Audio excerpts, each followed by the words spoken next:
why the Apple keynotes are so effective. Good morning. In this video, I'm going to take a closer look to storytelling principle that Apple uses. I'm going to be using this Apple Watch commercial that they use in the iPhone 14 keynote to show you how they use these storytelling principles to sell you more products, in this case the Apple Watch. This goes from creating proper conflict, focusing on emotions, using universal themes or multiple storylines. And by the end of this video, you're going to learn how they craft compelling narratives so they engage and inspire the audience.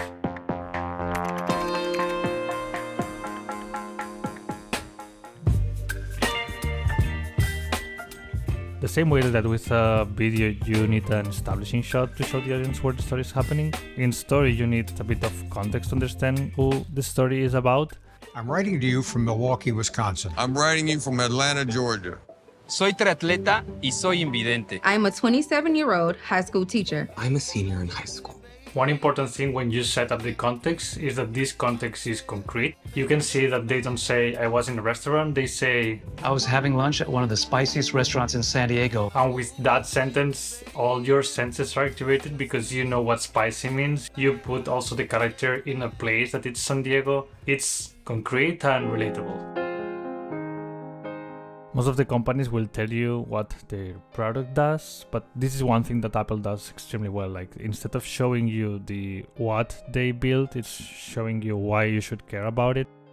GPS performance is critical for serious runners and athletes who want the most accurate metrics. They are not telling you directly, they are explaining you a story that shows the problem and how the product helps them. Turns out the only way to get people to really understand you has very little to do with objectively outlining the facts and making detailed analytic arguments. The only way to convince anyone of anything is hardwired into the architecture of the brain, and there's no overriding it. It's story. We think in story because story provides a context for the facts so we can make sense of them. It's this very subjective process that gives them meaning, triggering the emotion, the feeling that then silently guides our every action. That's exactly what this commercial does. It puts specific characters in specific situations. I dialed 911 and that sucker started ringing and I was smiling like a brand new baby. And instead of telling you what the watch does, they are showing you the value that you get from it.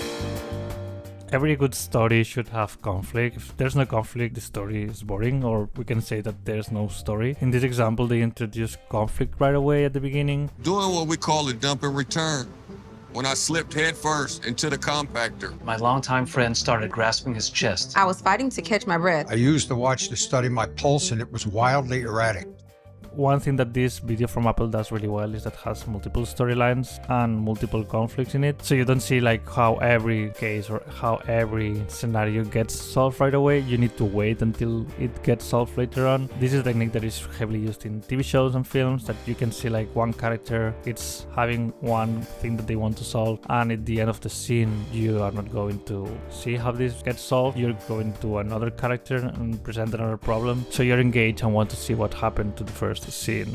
Also, by having multiple characters, you have like multiple genres, ethnicities, people from different places, so you can relate more to one or the other, and this makes easier that the audience connect to one of the characters. Again, you can see this as well in TV shows where you have like multiple characters, like Friends, where you have like 6 main characters and you're going to like one character more than the other. By the way, I just realized that I'm using a reference that is quite old and this shows my age, but doesn't matter.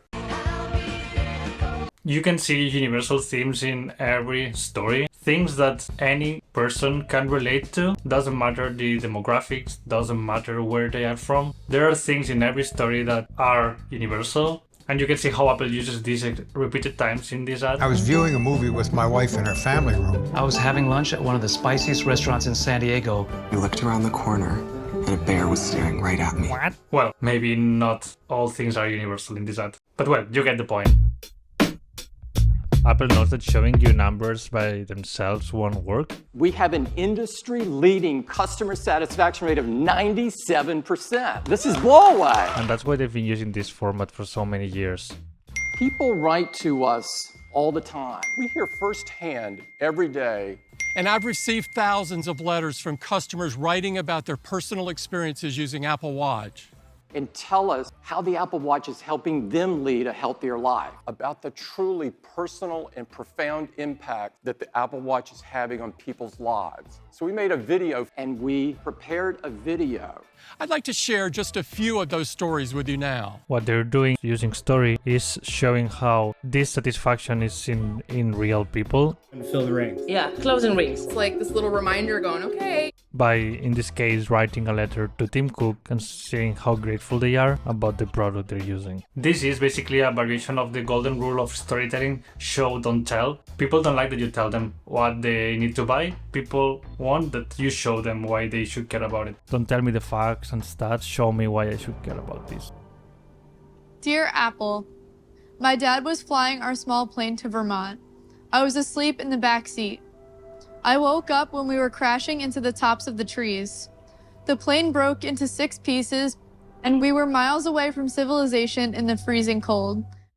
Feel first and think later, because good stories make you feel emotions. And changed how people think. How? By changing how they felt. Because you can't change how someone thinks about something without first changing how they feel about it. One of the reasons that we like stories so much is because it puts us in a situation that otherwise would be dangerous, but we are not having any risk in that story. We are just watching or just experiencing it without having the risk part of it, and we can learn from that experience, from that character, to learn what we should do in that situation if that happened to us. So the message that Apple is trying to convey in this ad is, if you end up in that situation and you want to survive, better have an Apple Watch. But they are not telling that directly to you, they are leading you to this conclusion by yourself. The audience actually wants to work for their meal. They just don't want to know that they're doing that. That's your job as a storyteller, is to hide the fact that you're making them work for their meal. We're born problem solvers. We're compelled to deduce. It's this well-organized absence of information